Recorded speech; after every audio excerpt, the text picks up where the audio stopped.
This is your call to action. Get prepared, America. Economy, survival, energy, disasters. This is USAPrepares.com. Informative radio, educational radio. Interact now by emailing instructor@USAPrepares.com or text at 434-390-7953. Class, please take your seats. Now, your instructor, Vincent Finelli. Watch the greenbacks tumble. Everyone all set? Cocked, locked, blissed?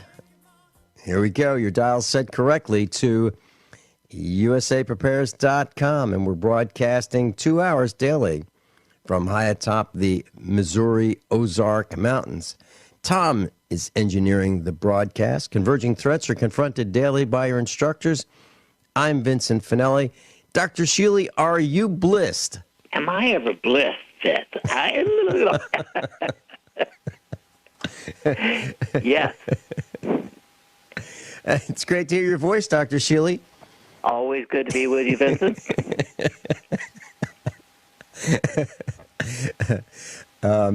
Dr. Shealy,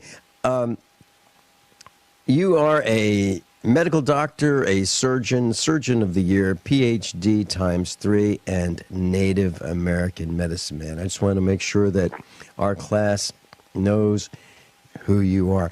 Dr. Shealy, I have so many questions and thoughts today for you. And one of the things that we should talk about, you sent me an email yesterday about the power of prayer. I suggest that we do that on the second hour of the broadcast because you have some very definitive thoughts about the power of prayer. Okay, sounds good to me. Okay, and I remember, back in the 1950s and the 1960s, the Catholic Church that I attended with my parents and grandparents always prayed for the conversion of Russia, and they prayed for the conversion of Russia from the 50s, the 60s, the 70s, and I think it stopped in the 80s when there were some signs that Russia had been converted. So we'll talk about that.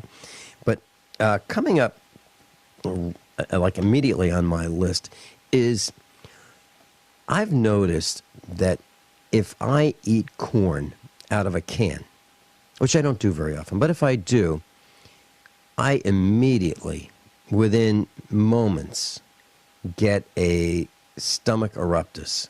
I mean, I get a stomach ache to beat the band. It's really painful. And my question about that, Dr. Shealy, is could that be linked? It doesn't always happen with all corn, just some corn. If I get locally grown corn, for some reason, if our neighbor grows it, and I believe he uses non-genetically modified seeds to grow his corn, I don't get that stomach eruptus. Is it possible that that is from genetically modified corn that would cause me to have that violent reaction? I think it's probable, Vince. I mean, obviously there's a couple of other things, including monosodium glutamate, which a lot of food mafia companies use indiscriminately in almost everything because it does enhance the taste and make you want more of it. It tickles the taste buds into thinking it's something great. Mm-hmm. And so monosodium glutamate can also cause a lot of problems. And they don't even, I'm not even sure they put it on the can or on the label frequently, but I think genetic modified, let's face it, genetic modified is not good. Yeah. Yeah, and I don't really have any problems with what nature's been doing all along with our food supply and with our planet. We're evolving, and it seems to work just fine. And when we start messing around with it, that's when we seem to have the problems, like putting fish, cold water fish genes in a tomato. And I'm very concerned about that. Even Prince Charles is concerned about that, or at least he says he is. Well, I certainly agree. And the companies, of course, won't tell you how much of it is genetically modified, but there's all kinds of evidence that a great deal of sweet corn is genetically modified. Mm-hmm.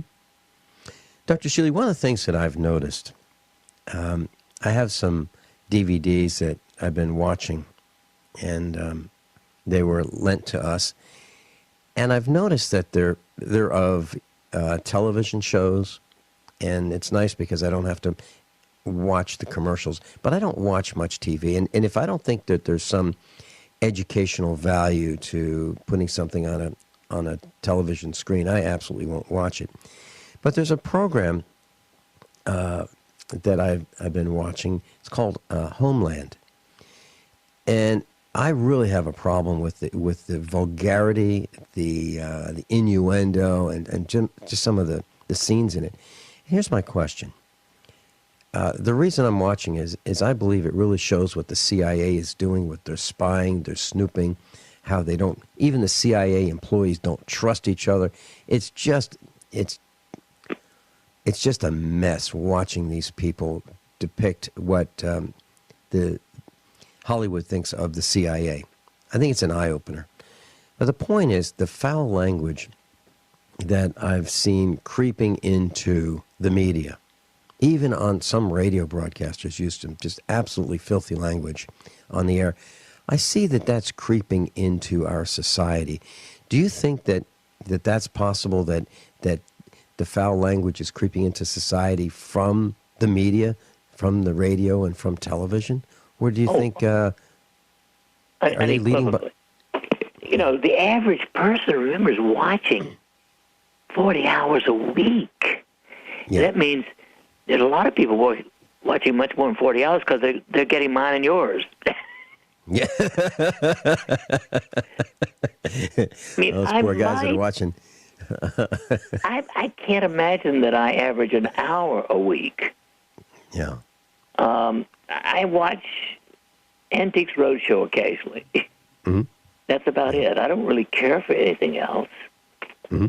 And I would rather read a book. Oh, sure. But, Dr. Shealy, there are people who have talked to me off the air, manufacturers of current products, and they're saying, yeah, people don't want to read. They want to look at pictures. They want to get their information from pictures. It seems to me that would stunt our vocabulary. It would stunt our ability to become creative. I think the more words you know, the more inventive you can be, because you can discern fine shades of difference if you have a larger vocabulary than if you have a grunt vocabulary. Well, I totally agree. And, my actual favorite thing to do is not to go to bed to read, because I fall asleep too easily, but to sit up in a nice, comfortable chair for an hour and an hour and a half each night before I go to bed. It sort of quiets me down, getting ready. I read things that I enjoy. I don't read, anything that isn't somehow intellectually stimulating, but not, worrisome. I don't read any, just as I wouldn't go to a violent movie or watch a violent television thing. I don't read nonsense. Right.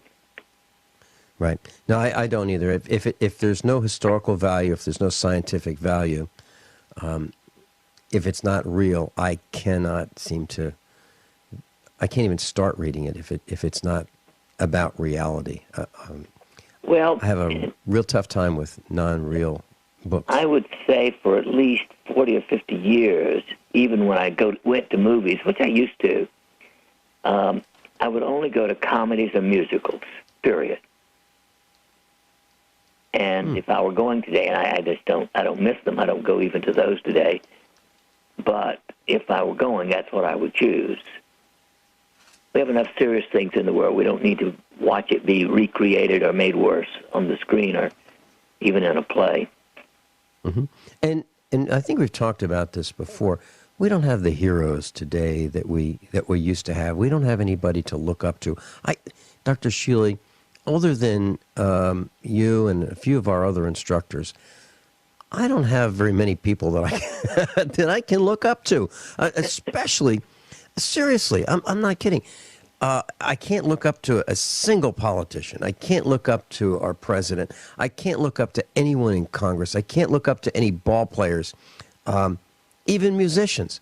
You know, my wife went to school with a very, very well-known musician. If I mention his name, everybody would know this guy. And I can't even look up to him because he supported a lot of what Obama's doing. I'm thinking, what happened to him? There's literally nobody in the public arena other than you and a few of our other instructors that I look up to. Seriously. I don't have any heroes. And I'll bet you there aren't very many people who do have heroes. Well, I agree. It's very difficult to find a true hero. And, of course, by the way, a hero, officially, the definition of a hero is someone who does something for the good of others without public acclaim. They don't do it for public acclaim. They do it because they want to help people. There's a big difference. And so there's no sports person who's a hero. They may be great jocks, but they're not heroes unless they do something other than the sport. Well, since you mentioned sports and jocks, there's a post, I think I put it on the website, I think I hit publish this morning, that deals with a woman who has been taking anabolic steroids. And she's been taking them to such a great extent that she has gone from female to, she's getting closer to becoming a male. She even has the beginnings of a male organ. And she, seriously. Hey, halitosis better no breath at all, I guess. Well, my question deals with, okay, obviously, anabolic steroids can cause some problems. Can you tell us, I mean, let's see, who used anabolic steroids? Sylvester Stallone, he's admitted it. Arnold Schwarzenegger, he's admitted it. And you look at these guys, you know, when they were in their peak, you'd say, oh, wow, how could they, you know, look so muscular? What are they doing that I'm not doing, you know? So they look superhuman. When we come back, can you tell us some of the dangers of anabolic steroids? What it could do to your body and maybe why we should not do it? Dr. Norman Shealy, normshealy.com. I'm Vincent Finelli. This is USAPrepares.com.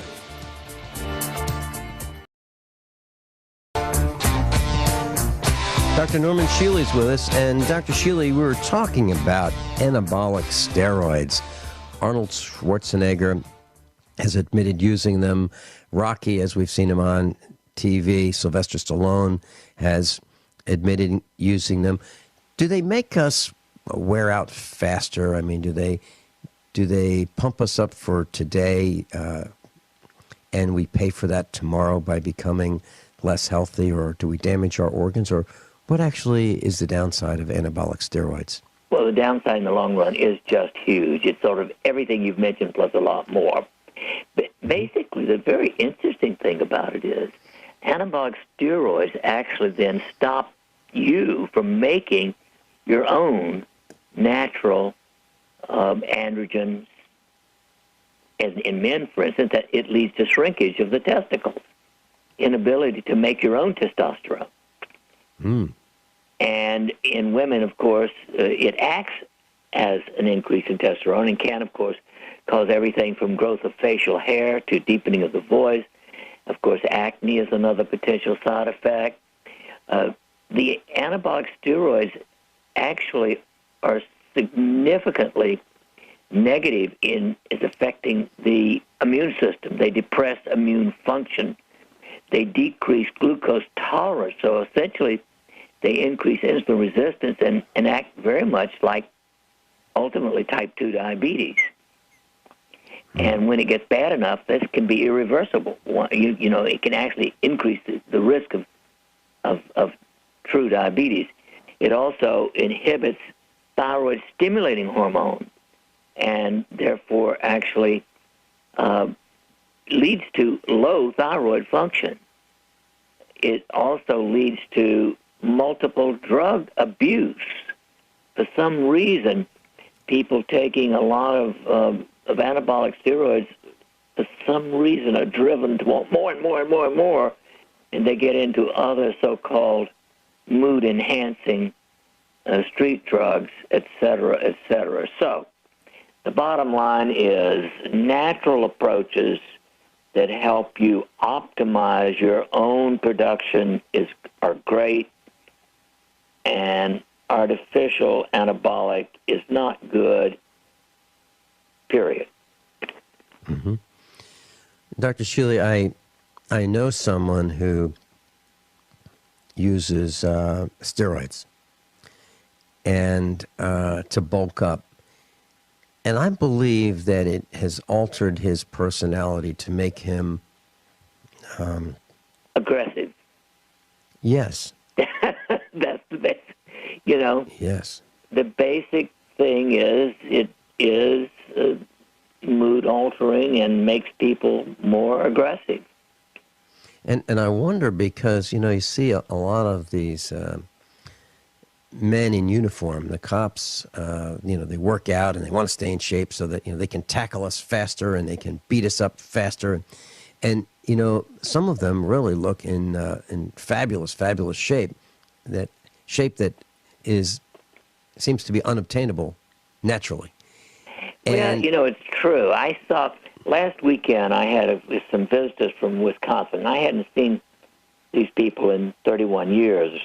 This one young man who was 9 when I last saw him. Now, he's actually distorted in his body. It's abnormally bulked. Mm-hmm.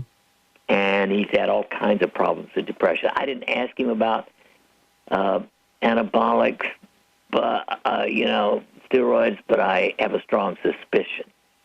Mm-hmm. Mm-hmm. And I'm wondering if that's part of the reason why the police are so aggressive today. They're being trained that we are so dangerous they have to be aggressive, but I'm wondering if they're enhancing that along with the microwave radiation that's it's in their police cars. I wonder if it's enhanced even further with the anabolic steroids, just putting them on the edge all the time so that when they pull you over, and you just look out of your window, that's enough to set them off. Right. Make them want to drag you out of the car, and they're just ready to pummel us. And I'm just wondering, are we at the point where that could be true? The combination of all these things are making these guys, well, actually aggressive, I would say, would be the minimum that I'm saying. Well, it's interesting, Vince, because there's another side of this, and it may somehow be related to what we're talking about, and that is the marked increase in estrogenic substances in our environment. A lot of petrochemicals are estrogenic. Dish detergent, pesticides, herbicides, and a lot of other things. Let's talk about when we come back, Dr. Shealy. Dr. Norm Shealy, normshealy.com. I always have a lot of fun when I'm on the broadcast classroom with Dr. Norman Shealy. Dr. Shealy, you mentioned estrogenic chemicals and compounds and dish detergents and pesticides. Back in the 1960s, there used to be a commercial on television for Playtex gloves, and they were gloves that women would wear when they washed dishes. And their claim to fame was they're so thin you could pick up a dime. And they showed an image of a lady washing dishes in the kitchen, and there was a dime at the bottom of the sink, and she could just reach in with these Playtex gloves, and you could pick up that dime.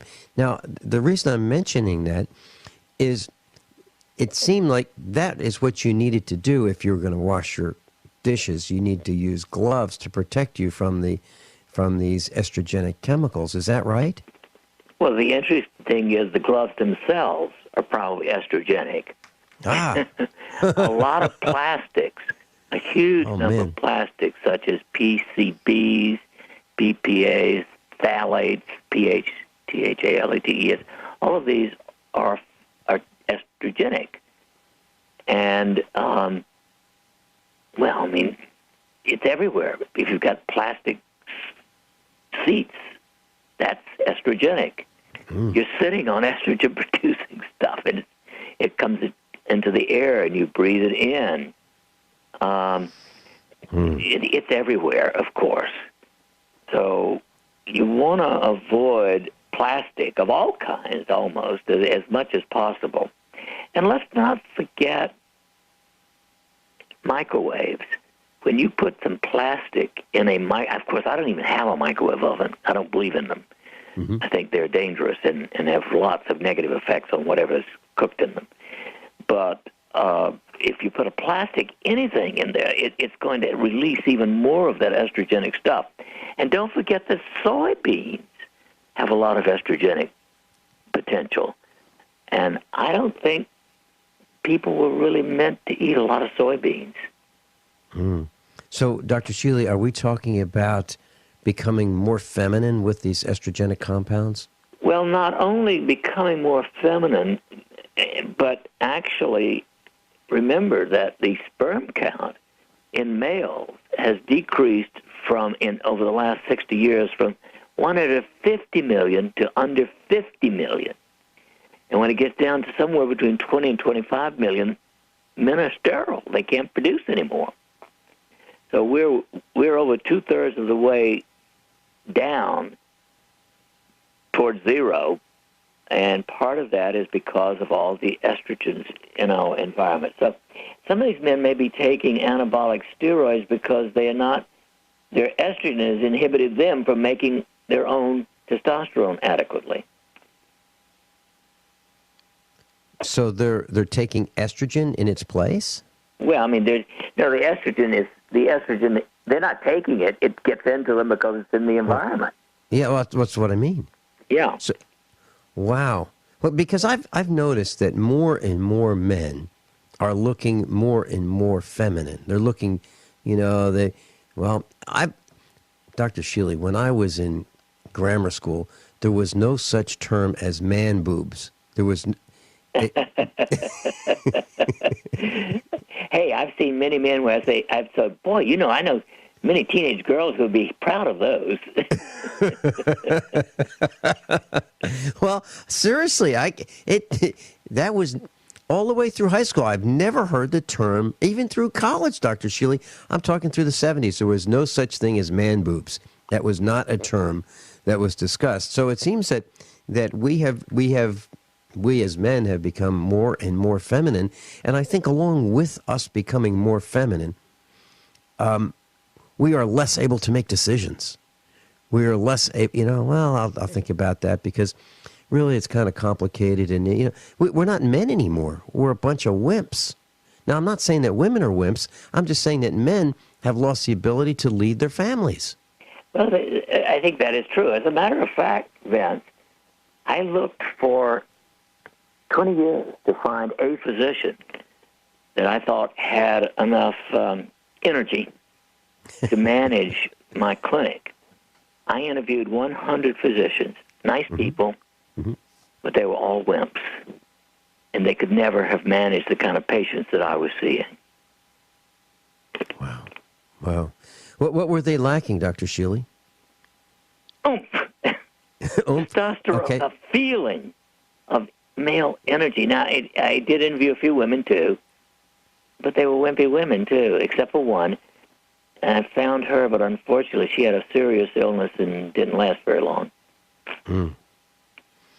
So the ability to get started, the ability to make decisions, the ability to stick with whatever it is we're working on through completion is what you found lacking. Right. Yeah. I see more and more of that, and that's why I see fewer innovations today, and that's why I see fewer entrepreneurs today. People just give up. It's horrible.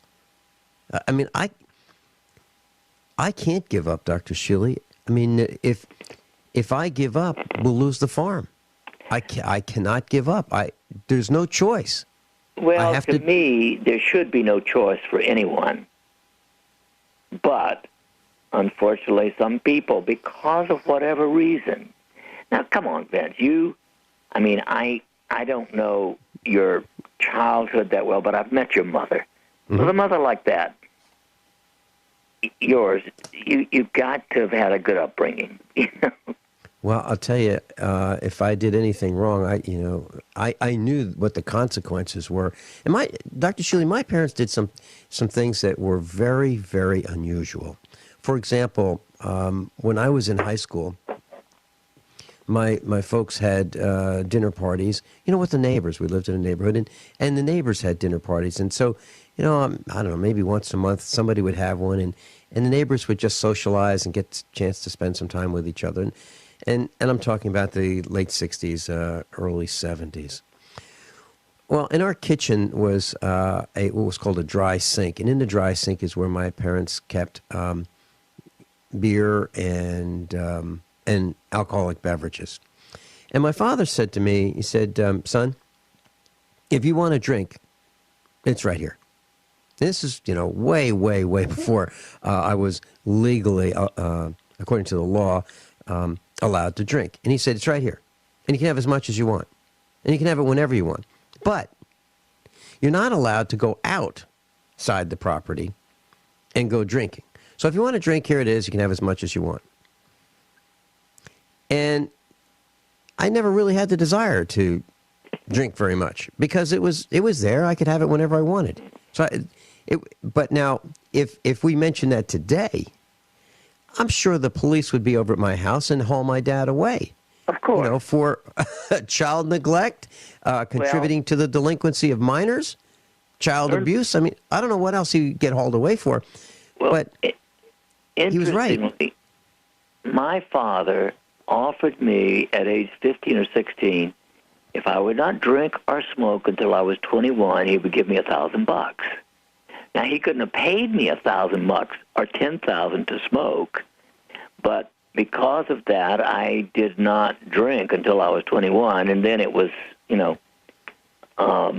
very modest. Mm-hmm. Yeah, and the same thing with us.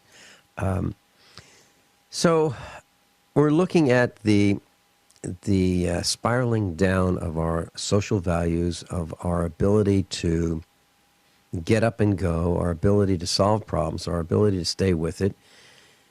Boy, I think we're in a lot of trouble, Dr. Shealy, and I really can't see any fix other than getting back to the way we were maybe in the 1950s, where neighbors communicated with each other, they socialized with each other, they looked out for each other's children, and probably if Mrs. Cummings next door saw Pat Guadagno doing something that he shouldn't be doing, Mrs. Cummings would be on the phone to Pat Guadagno's mother saying, right. Hey, listen, I just want to let you know, Pat's being a bad boy. And so we were all on our best behavior. I mean, we really were all the time. Even when we knew no one was looking, we were still on our best behavior. I don't think we have that today.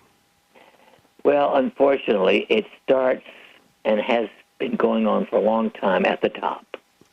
The role models, who you started off earlier talking about a role model, essentially. Mm-hmm. And we haven't had a role model sitting in the White House that would help what we're talking about. Mm-hmm. And we can talk about that. You've got some thoughts on that. We'll talk about that at the top of the next hour.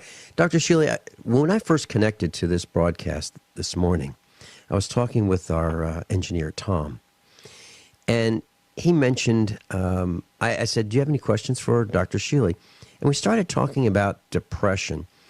And Tom has some thoughts on depression. And I asked him if he would mind sharing them with us. And he said he would share them with us. Tom, are you with us? I am. Tom, you got some thoughts on depression.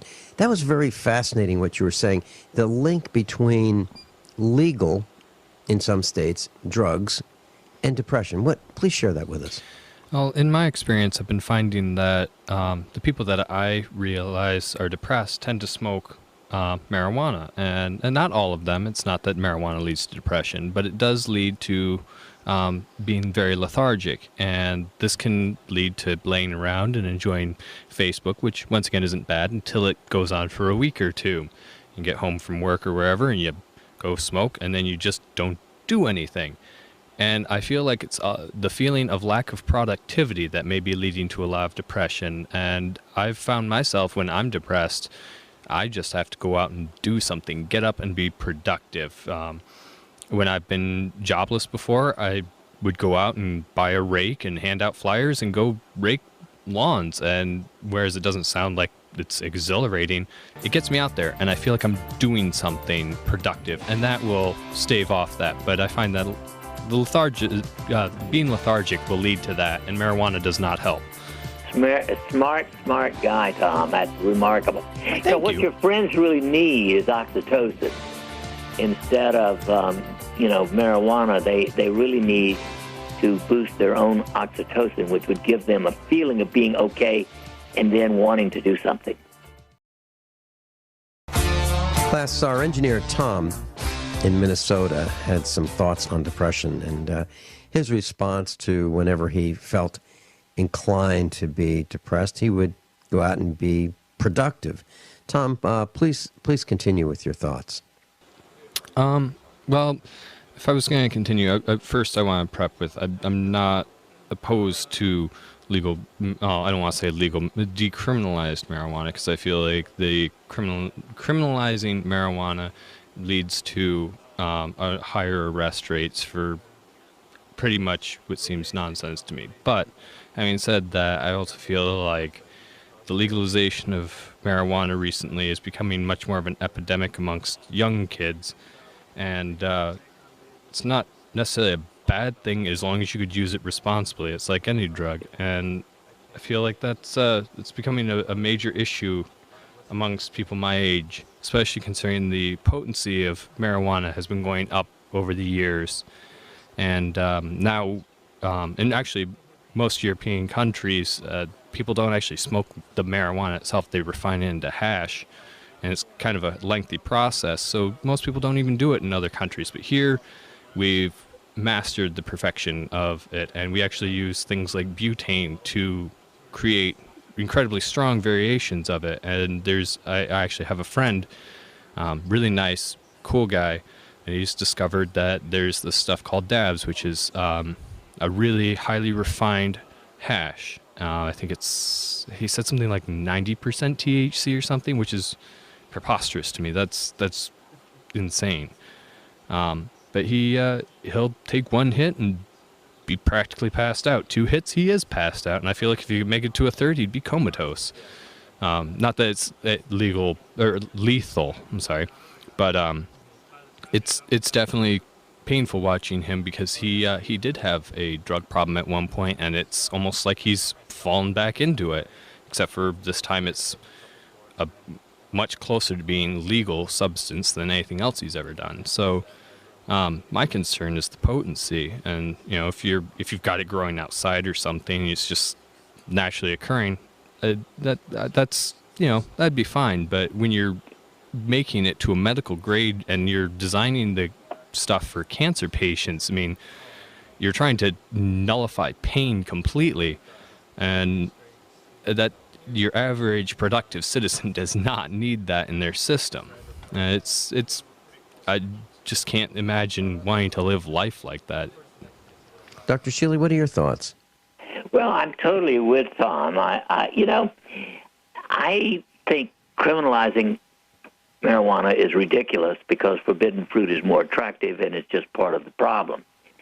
I think people need to be educated and encouraged to use natural, safer things and do more things. And basically, again, I think the most important thing is that approximately 80% of people are not happy. 40% are truly clinically depressed, and another 40% have what I call subclinical depressive miasma. That is, they're just a few points away from depression. Those people need to stimulate their own system to make oxytocin. It's so important to have your own system feeling right. So, in my experience, Air Bliss is the simplest, safest, quickest way to stimulate your body to make its own oxytocin and make you feel good, so you don't need those other attempts to feel okay. If I may hop in, another thing that I find may cause depression is your sleep schedule.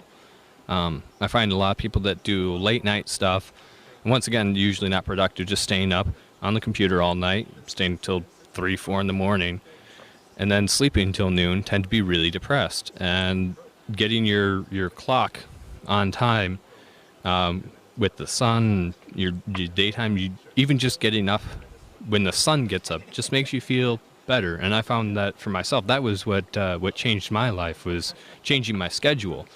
And I mean, when I was a teenager, I slept till all hours of the night. So, well, you're right. And the other thing about that is that the light of a computer turns off your ability to make melatonin, which helps you to sleep. So it's inhibiting the natural sleep mechanism. Class, when we come back, Dr. Shealy and I are going to be talking about natural products. We'll be talking a little bit about Kyani. We're going to talk about dogs and cats dying. About 4,000 have been killed or injured. This is your call to action. Get prepared, America. Economy, survival, energy, disasters. This is USAPrepares.com. Informative radio, educational radio. Interact now by emailing instructor@USAPrepares.com or text at 434-390-7953. Class, please take your seats. Now, your instructor, Vincent Finelli. Watch the greenbacks. Everyone all set? Cocked and locked? Hour number 2, USAPrepares.com. Dr. Shealy's with us, normshealy.com. Dr. Shealy, I'd like to read an email that I received yesterday. Now, this lady sent me this email, and then I asked her if I could call her back, and I called her, and she and I were on the phone for about, over a half an hour. And her name is Julie from Texas. And the email says, "Hi, Vince, just listening to your class with Janice, and you were discussing how government educated children are more focused on electronics and social media than homeschooled children. And that is so true. Children in some of the neighboring school districts where I live are all given iPads. Textbooks are e-books. Students text and have to email to get assignments from teachers. I think it's all done on purpose. This training to be connected to the matrix. It's hard to even have a conversation with these teens, as all they do is look at their stupid phones. Sad, best, and that comes from Julie in Texas. Now, when she and I were talking, Dr. Shealy, she mentioned that she loves listening to you on this broadcast. Isn't that interesting? Isn't that neat? Well, I think she's right, of course. I cannot imagine wasting my time texting, period. Right. And she's absolutely right. These children do look down at their electronic devices, their communicators, and they are texting each other. They're not talking. They're not using, the oral communications. They're using texting. They're using abbreviations. And I was talking to your friend, my friend, Dr. Julie Pennick, and I asked her if the text lingo has creeped into her medical training classes at the college. And she says they have. These words have migrated into the final examinations that the students take. They're writing these abbreviations that are text abbreviations as part of their responses in their test questions. We're becoming lazy, Dr. Shealy. So I think I just have become is the word. Before we get into the power of prayer, may we talk for a few minutes about what's happening with dogs and cats? There's a concern over, and here's what the Post says on the website. So, class, if you'd like to look at it, dogs and cats are dying. There's a concern over pet treats from China. Products were recalled, and I'll give you the names.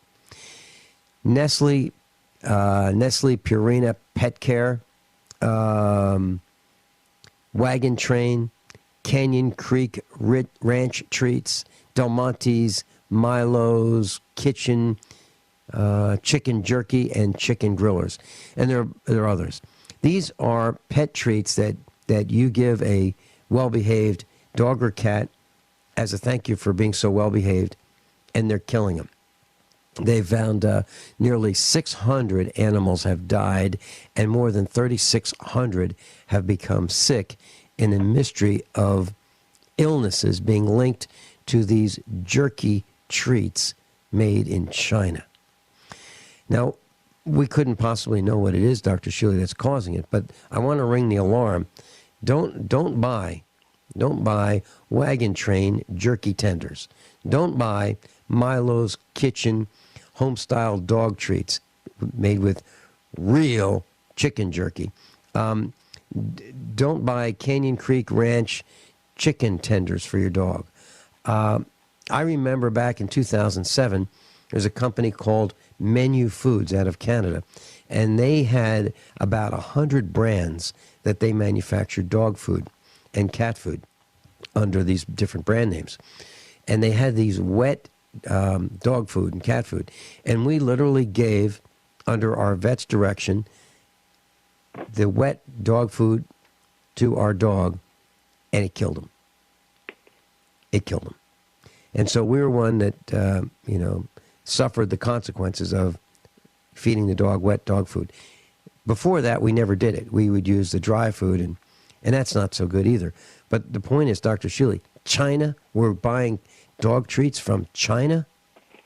Well, it's crazy, crazy, crazy, and evil on the part of the companies that are getting it from there.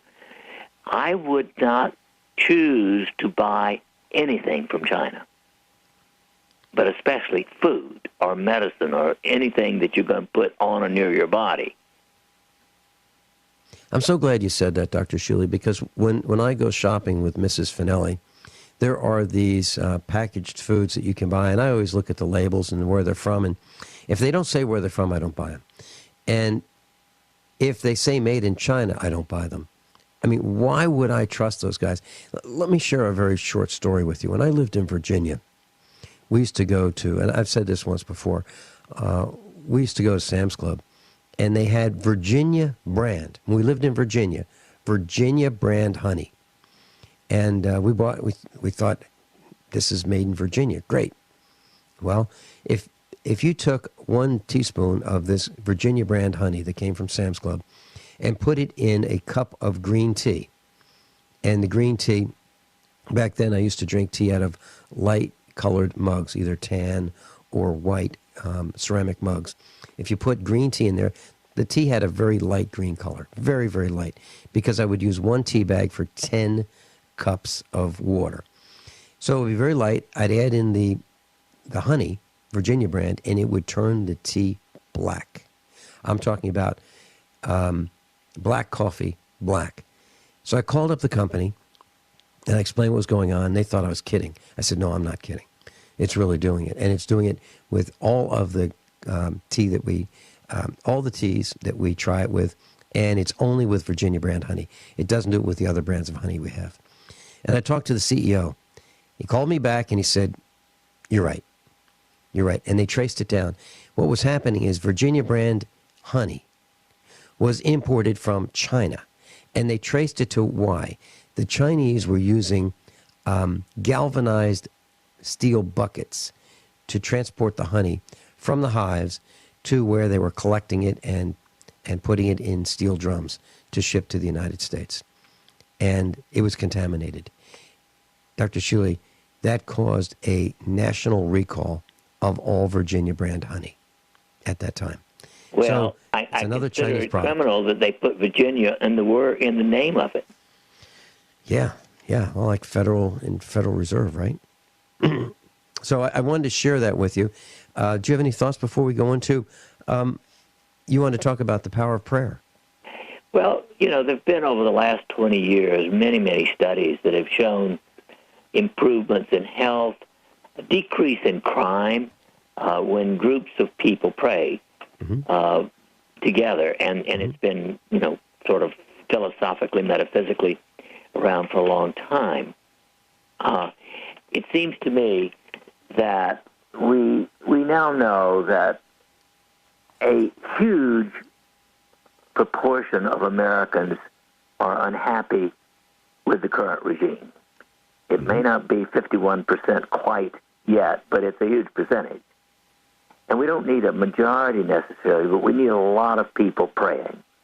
And so I am just suggesting that we start a movement nationally to pray, not for any specific manner, but just ask in prayer that the current person in power be relieved of that power by the end of this year. That's putting it as nicely as I can.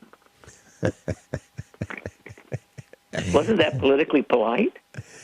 That was very politically polite. And back in the, as I said during the first hour, back in the 1950s, the 1960s, and the 1970s, the Catholic Church would, at every Mass, pray for the conversion of Russia. Now, some people think that that conversion was back or from atheism back to Catholicism. I'm not sure what we were praying Russia to convert to, but it was away from becoming being atheistic. So, and it seemed to work because the Catholic Church prayed and prayed and prayed and prayed for 30 years, at least that I know of, and there seemed to be a change.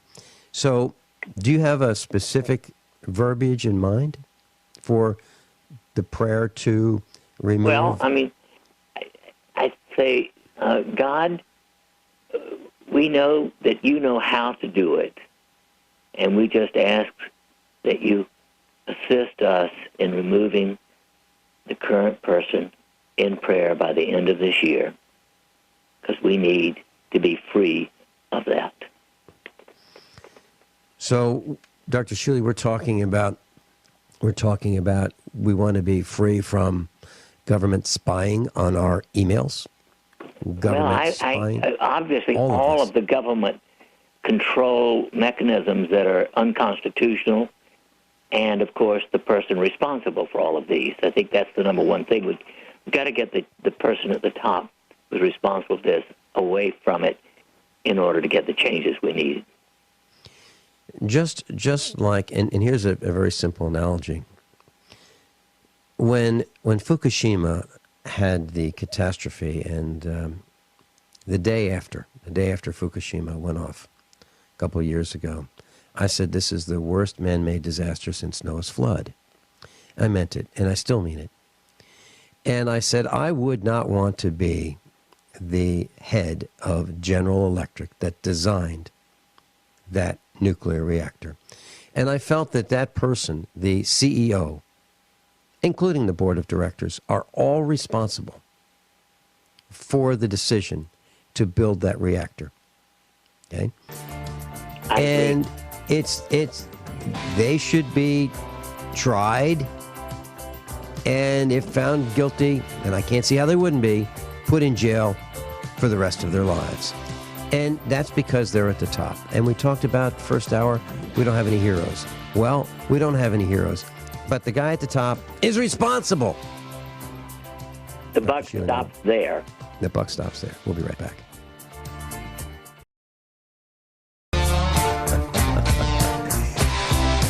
Class, Dr. Norman Shealy's with us.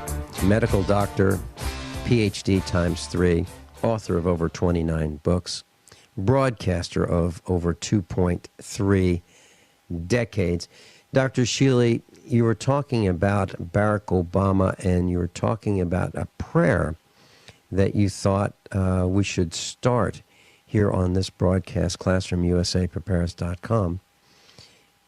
What do you think the wording of that prayer should be? Well, we know that miraculous changes happen when large groups of people pray together. Mm-hmm. And so I'd like to have 150 million people joining us daily in this prayer. Dear God, you know how best to help it happen. Please remove Barack Obama from power this year. Amen. So that's, Dear God, you know how best to help it happen. Please remove Barack Obama from power this year. Amen. You got it. There you go. Wouldn't it be nice if the Tea Party and others took this up? Mm-hmm. You know, we're not asking how. We're just saying, let it be done. Yeah, and maybe he can just decide to go play golf or basketball or just retire and let us restore our country. Dr. Shealy, Ron Gibson lives in the Carolinas, and he picks up this broadcast, and every day he takes the broadcast and posts it on YouTube. He does a fabulous, fabulous job. He may pick this up and put it on YouTube. So, Ron, more power to you. Yeah, I know you're very concerned about the direction that this country is going, and you're absolutely right. We are falling down very quickly, and we're allowing it to happen. We're allowing the spying.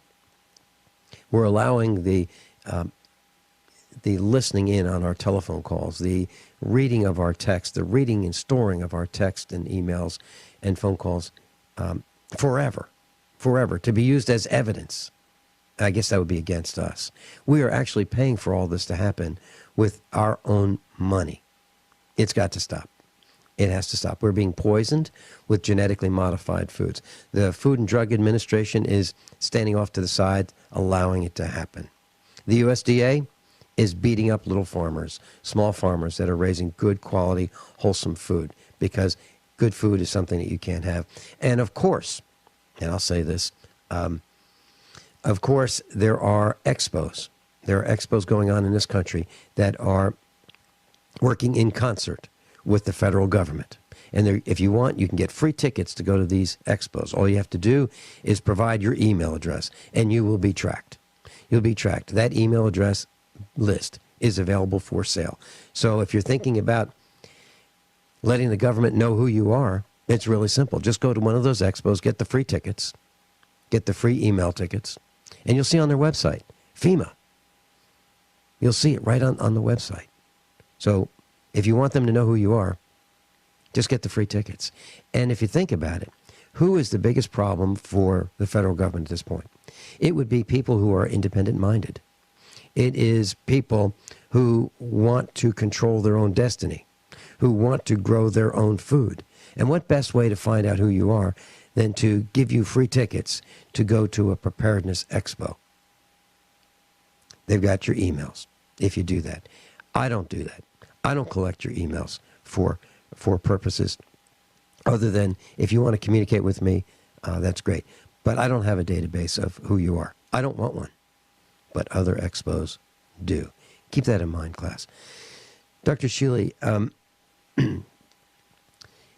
we talked about depression. Why don't we talk about health? And you mentioned natural alternatives. Kyani seems to be very, very important to you. I take Kyani's Nitro Extreme every day. My mom does. My wife does. And I wanted to report that that one chicken that we have been giving Kyani to is still with us. She's she's a. This has been at least 6 months now, hasn't it? Yeah. Well, she was at death's door, and what we do now is we give her 1 or 2 drops of Kyani. I pick her up. I give her a big hug every day, and I put 1 or 2 drops of Kyani Nitro Extreme on a spoon, and I give it to her, and she knows what it is. She gets her big hug. She drinks her Kyani, and she's doing fine. So it's working. It's working for me. No age spots. It works for my mom, who's 90. It works for my wife. We all take it. I know you do. We come back. Can we talk about Kyani Nitro Extreme and your findings? Okay, Dr. Norman Shealy and I will be right back. Dr. Shealy's with us, and Dr. Shealy, I just got off the phone with Paul Victor. He's one of our instructors. And I think he may call in about the power of prayer, something called imprecatory prayer. So I see that the phone is ringing right now in Minnesota. I'm in Missouri. And then we can, why don't we talk about Kyani right now, and then we'll take that call. Wonderful. So, Dr. Shealy, you were at one of our meetups, actually several of our meetups, and you did a clinic. Right, and I'd love to do it again. Unfortunately, after next Monday, I'm gone for a couple of weeks. Okay. What? So maybe in 3 weeks or so?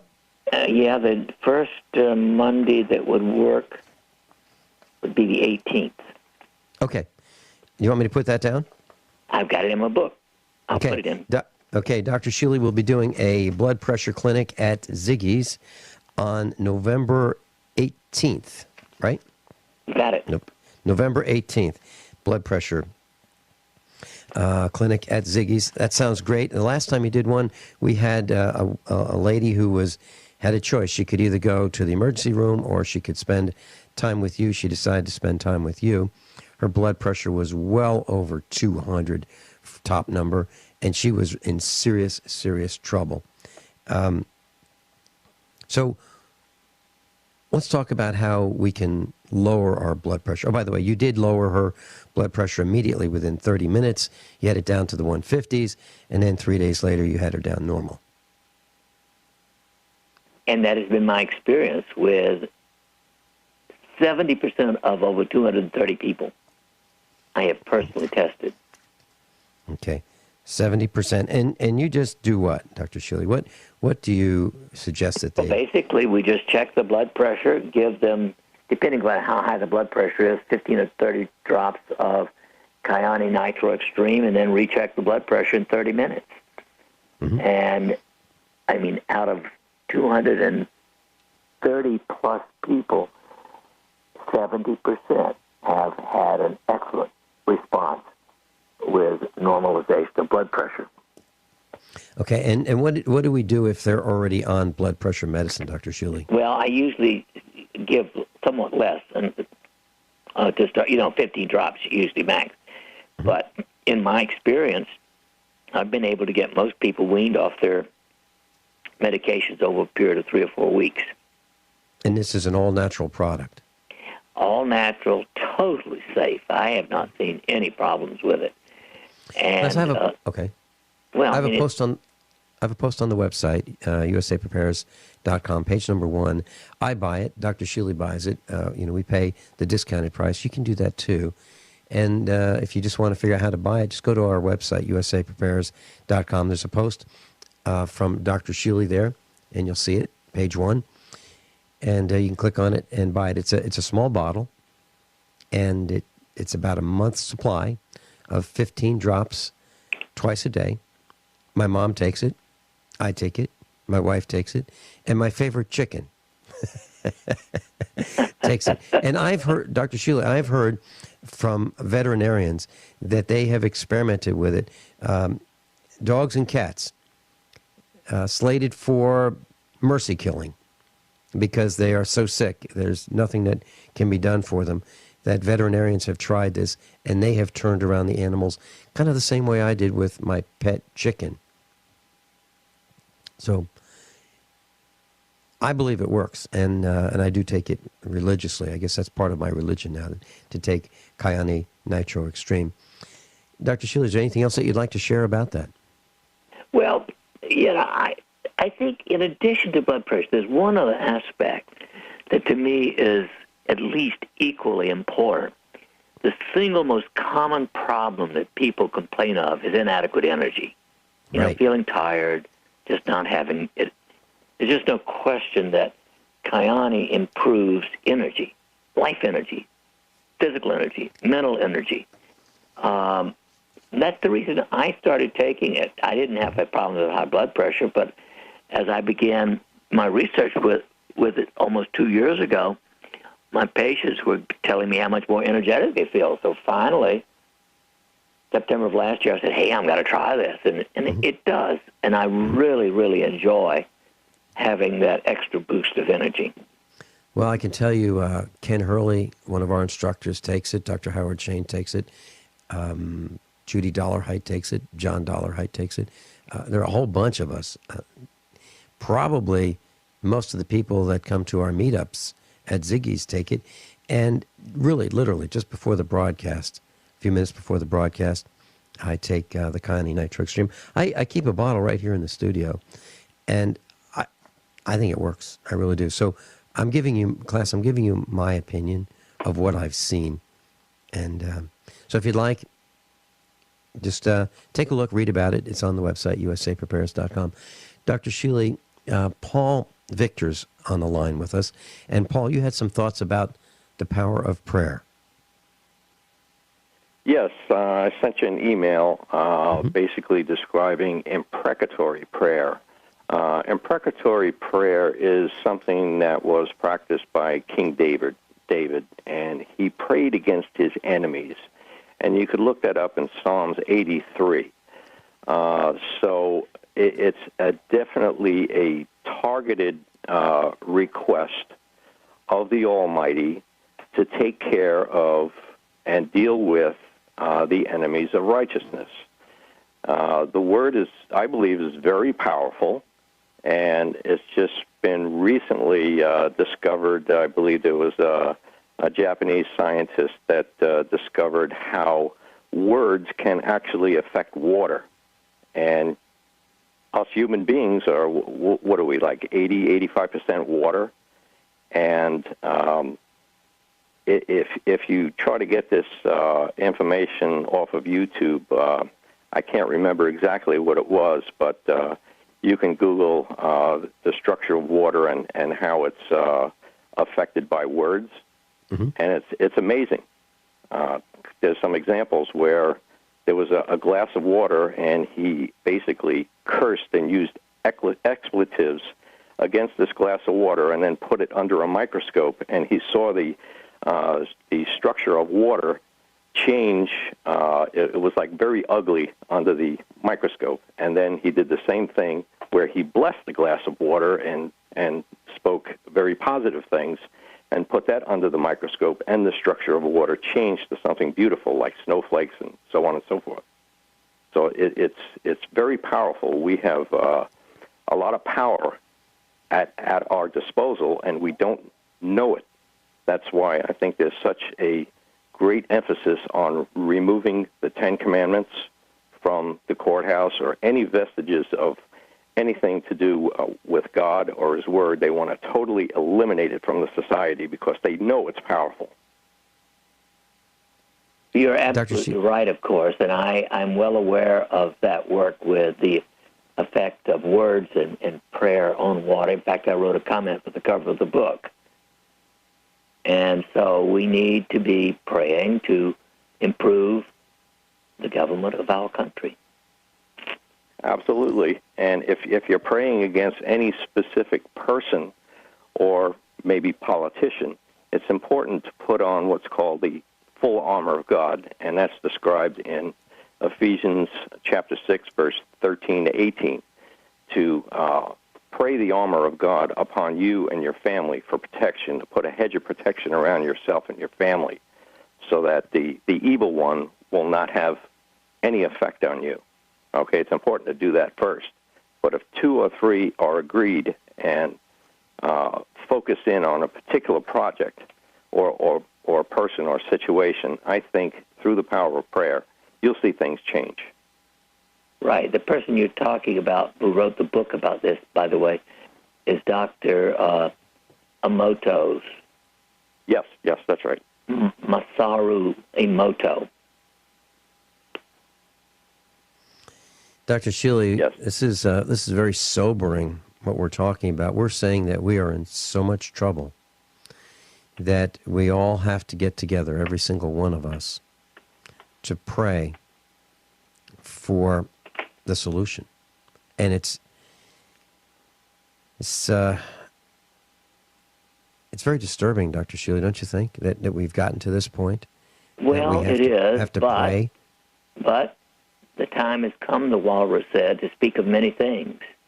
Mm-hmm. And I think we need to be open and honest about the fact that we need to pray as honest people for the solution to the problems that have been created. Mm-hmm. Yeah, maybe a good place to start would be to pray the removal of any politicians that are against the founding principles of our country, that they might be exposed to what their deeds are, and to remove them. I agree with you. I think we might be left with 10%. But well, 10% is better than what we have now. You got it.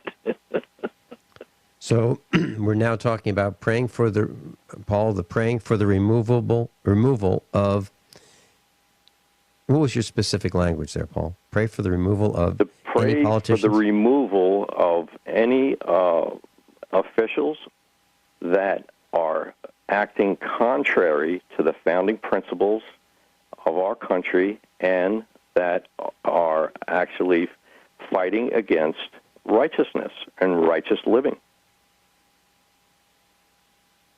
Okay, I'm all for it. I'm all for it, too. It's nonviolent. I think it's time for us to return to a sovereign nation under God. Dr. Shealy and Paul Victor, I'll tell you, I don't think I have ever heard anyone say on the air, over the airwaves, over the internet, exactly what's been said. Praying for the removal of officials and politicians who are acting against the principles upon which this country was founded. It happened right here. You heard it live. Paul, would you like to stay with us through the break? Okay. Paul Victor, Dr. Norman Shealy. I'm Vincent Finelli. Dr. Shealy's with us. Paul Victor's with us. Paul's a USAPrepares.com instructor. He's going to be on the air with us on hour number 1, October 29th, next Tuesday. And we're going to be talking about protecting your financial assets. Dr. Shealy brought up the thought that we need to pray and pray for our president to leave office before the end of the year. We are not advocating violence in any way, shape, or form. We would just like him to leave. We think enough damage has been done, enough spying has been done, enough recording of our information, enough biometrics, enough is enough. And we would like him to just not be our president anymore. We're not wishing him any harm in any way, shape, or form, but we would like to restore America. Paul Victor's with us. Paul, I'm going to put you on hold for a second. We've got Michael from New York. Michael, you had some thoughts? Good morning, Vince. It's Mike in Tennessee. I'm sorry, Mike in Tennessee. It says Mike in New York. We have another Mike. Okay. Mike in Tennessee. Mike Parsons, yes. I'd sent you an email a little while back regarding some of my experiences and the fact that while I was in jail, every day I would pray that the Lord would work on the judge in my case. And immediately after I was sentenced, he was so disturbed during this whole time that I was in the jail and they couldn't move me that he ordered that I immediately be removed from the jail and shipped onto the prison, which normally takes 6 months to a year before they'll actually move you from the jail to the prison after you're sentenced. Well, I was gone the next day, and I was later told that he was so disturbed by my presence there. Also, while in the prison, I was put in a room with a guy who was, I guess you would say he was totally out of his mind. He had multiple personalities that he would communicate with. He would stay awake for literally 7 days at a time, and then he would crash and sleep for 2 days, and he would talk constantly. And I put up with this for about 3 months, and then one night I asked the guy, did he want to be freed from this? And he did, but he said he couldn't.